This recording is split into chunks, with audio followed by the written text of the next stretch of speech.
is placed upon the steps, a baby cries, and high above you can hear the church bells start to ring.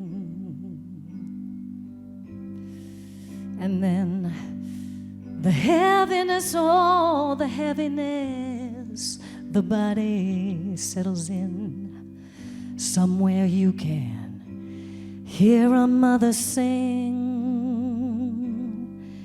Then it's one foot, then the other, as you step out on the road.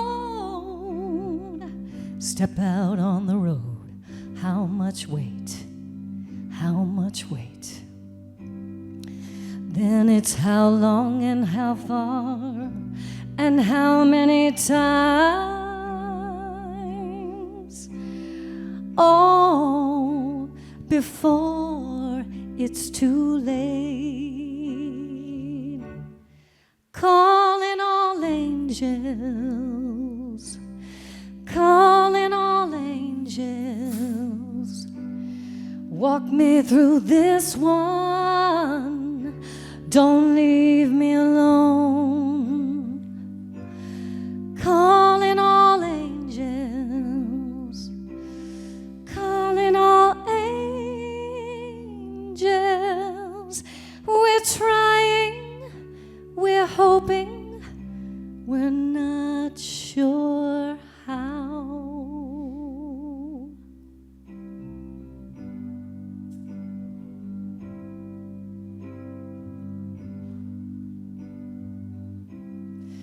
Oh, and every day you gaze upon the sunset with such love and intensity. Why, it's almost as if you could only crack the code. Then you'd finally understand what this song means. Ah, but if you could, do you think you would trade in all the pain and suffering?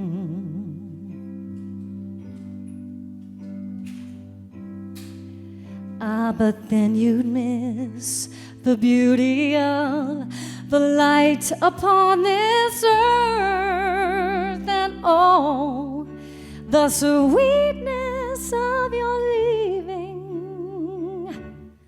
Calling all angels, calling all angels. Walk me through this one. Don't leave me alone. Calling all angels, calling all angels. We're trying, we're hoping, but we're not sure how. Calling all angels, calling all angels. Walk me through this one. Don't leave me alone. Calling all angels, calling all angels. We're trying, we're hoping, we're hurting, we're loving, we're crying, we're calling, but we're not sure how this goes.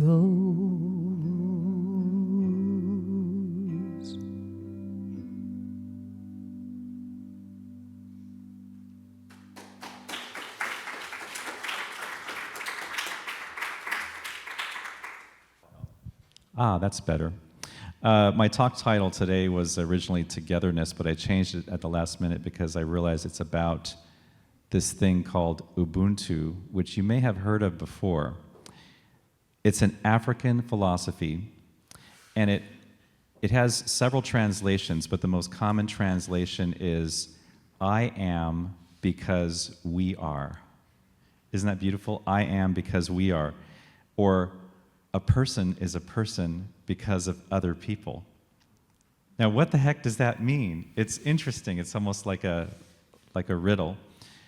And to me, it means, and to many who have interpreted this philosophy, it means that we share a common humanity, no matter who we are, and that we are inextricably connected to each other, to every being, and that we, because of that, we depend on each other.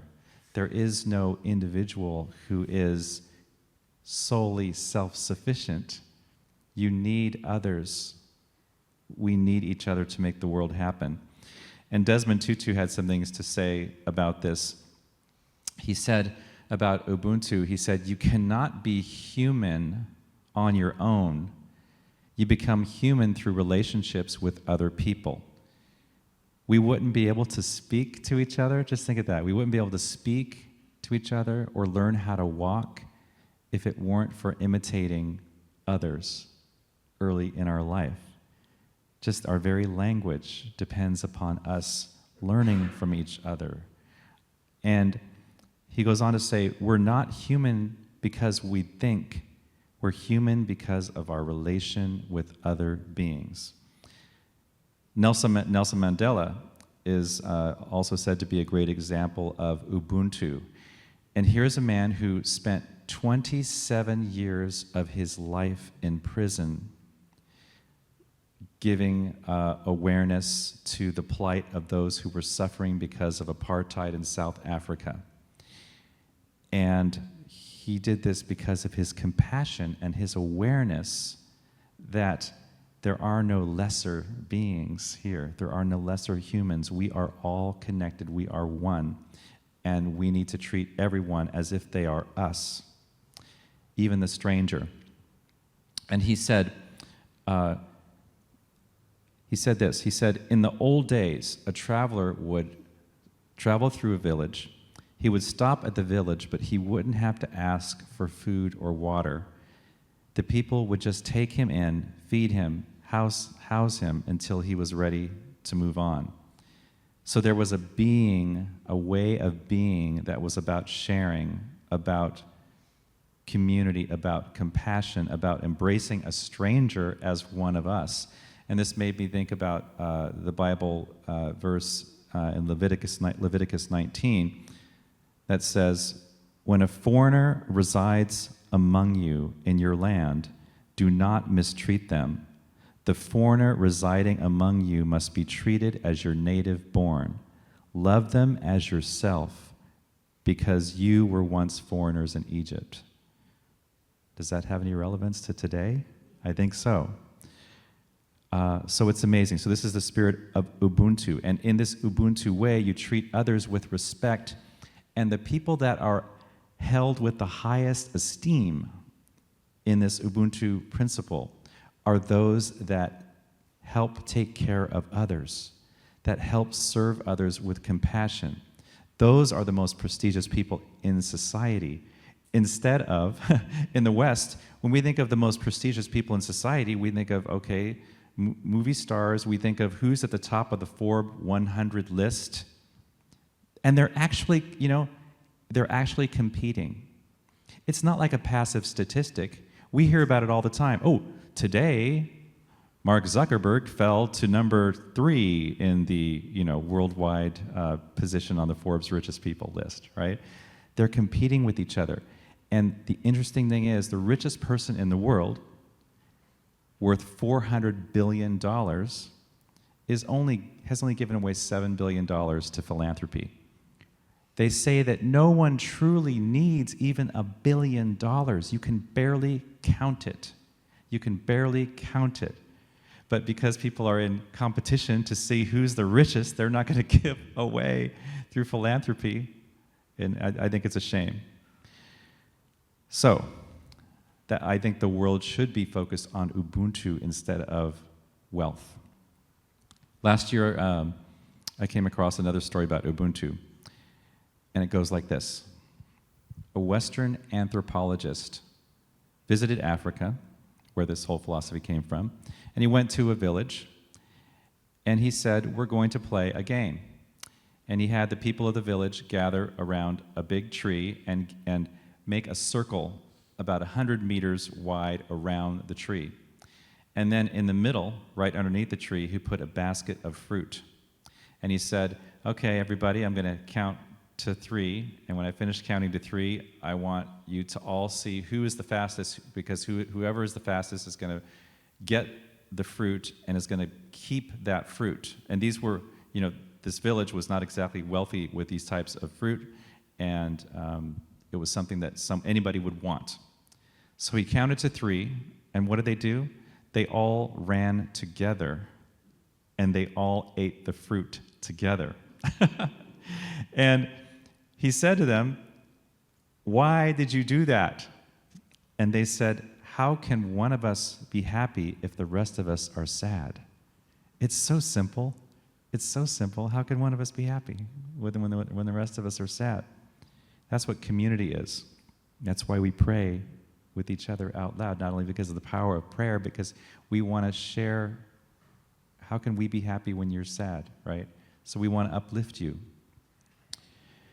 But if you think about Western society, we're all running towards the basket individually as fast as we can with this lack and limitation thinking, this zero-sum game thinking, meaning if someone else gets more, I get less, right? If I get more, someone else gets less. Okay, that's zero-sum thinking, but there is plenty to go around. So how can this mindset be adopted? How can we take up the principles of Ubuntu? It's a big problem, and it requires a whole shift in thinking, and it requires systems of thought and systems of AI, perhaps, that don't exist today. I believe that, AI it's like electricity. We're going to be able to use it for a lot of good, and it can be used for a lot of harm. It's like fire. It's like the ocean. So my prayer is that AI teaches us to go even deeper into compassion, that AI solves cancer. Think about it, AI solving cancer. I believe in that. So I think that, so we were visiting Jen's dad yesterday, and he said, it feels like we need a paradigm shift. It just feels, it's in the air. Does that feel like that way to you? Like a paradigm shift is happening. It is happening. And part of this paradigm shift, I think, is going to require us to lean into and learn about Ubuntu, no matter what it's called or whatever. Because if you Google Ubuntu, it's actually a software package. That's the first hit that comes up first. If you Google Unity in San Francisco, it's a software package. But it's also something that's emerging that we need to think about. In fact, one of the programmers who was searching, he did a search for Ubuntu to learn about software, and he said, I came for the software upgrade, and I stayed around for the spiritual knowledge that I got from this Ubuntu video. So, the paradigm shift. I've talked about a canoe in meditations before, and just entertain this idea. Imagine yourself in a canoe with 4 people, and you're on a long journey. Someone has to row, and when they get tired, you take turns, someone else has to row, and maybe there's 4 of you. If it's a really long journey, multiple days, you have to take turns and split shifts, sleeping, you have to share your food. It's a long journey. Now imagine if you have 10 people in that canoe, or 20 people in that canoe. Someone gets sick. You need to take care of them, because on this long journey, the different people may get sick, you take care of them, and in this journey, there are people that you may perceive as weak and later learn they have strengths that you didn't realize.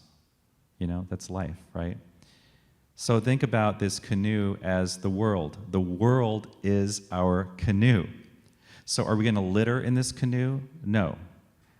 Are we going to take care of each other in this canoe? Of course. We need to.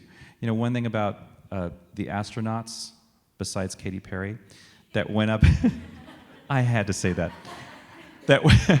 went up into space, you read about the accounts of the astronauts, and they look back at the Earth, And they say similar things about, wow, how tiny and fragile the planet looks. It looks so, and the interesting thing is, every person that you've ever read about, heard about, known, has called this tiny planet home. And Carl Sagan called it the pale blue dot, because the first satellites that looked from far away, it's just this pale, pale little blue dot.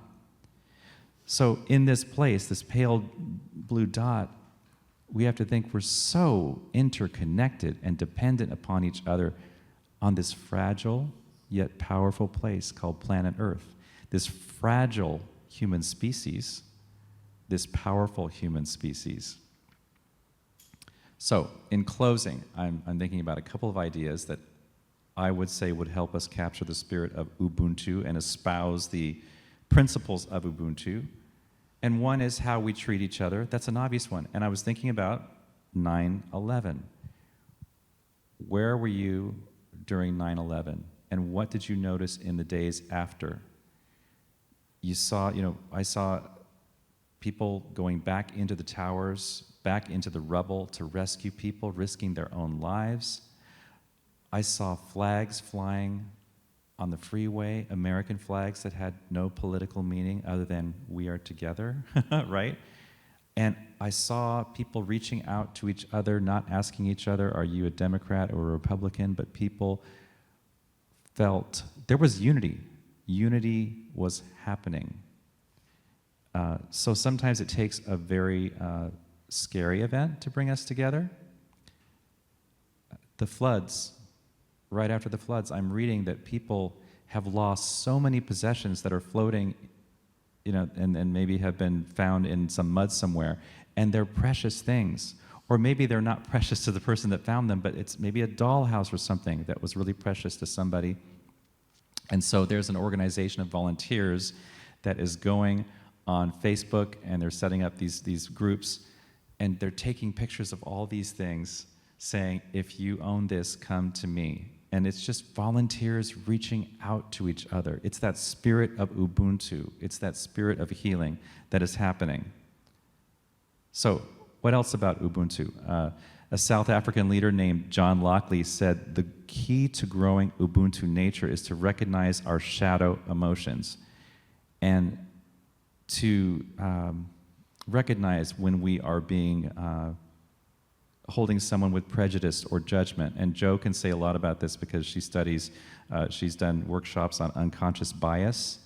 And so I believe the whole idea is for us to be aware, to shine a light and not assume that, hey, I don't have any unconscious bias. It begins with us. It begins with that repair.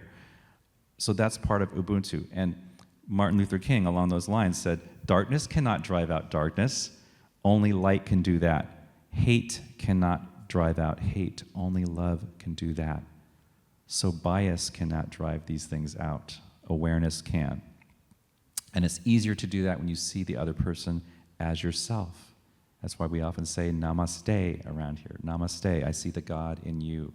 The God in me sees the God in you. And we must believe that we can make a difference. We must believe it. There was someone who was giving a lecture who said that they always heard this saying ever since they were growing up. If you ever think you are too small to make a difference, try sleeping in a room with a mosquito. Right? For those of you, there's many of you that are involved in resisting and protesting in various ways. If you ever think you're too small to make a difference, think you are the mosquito. You are the mosquito. And it's also, thinking that you can't make a difference is like the raindrop thinking that it had nothing to do with the flood, right? So it can make a difference. The smallest thing can make a difference. So finally, I'll close with this. There's something else we can do. We can affirm the importance of local community, no matter what community we're in. Dave Matthews, in one of his songs, I don't know which one, maybe you can help me with that, says, turns out it's not where, but who you're with that really matters. Isn't that true? For me, it is. And studies have shown that people who live the longest have purpose, they have diet, a good diet in the blue zones, but they have community. They have community, and it works. And so no matter what our community looks like, it's dynamic, it changes. We have community on Zoom, we have community in here. We're building community. We're building a community of like-minded souls, every person that walks through this door, every person that walks through this door. And for me, it's a miracle for me thinking that the boy who left Catholic Church when he was 12, didn't find fulfillment there, found in 2004 that there would be a church community or spiritual center that felt like home. And so this is part of my Ubuntu, and I'm glad it's a part of yours as well. And so it is.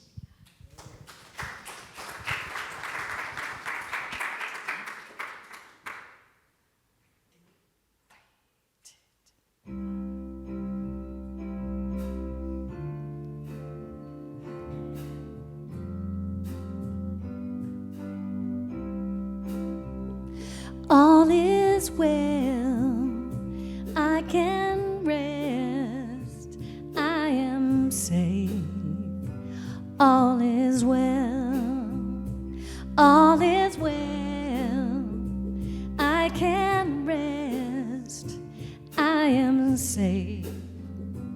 All is well, all is well, all is well. All is well, all is well, all is well. I can rest, I am safe. All is well, the whole thing again. All is well, I can rest, I am safe. All is well. All is well, I can rest, I am safe. All is well, all is well, all is well, all is well, all is well, all is well, I can rest, I am safe. All is well. Just the tag now. I am safe. All is well. I am safe. All is well.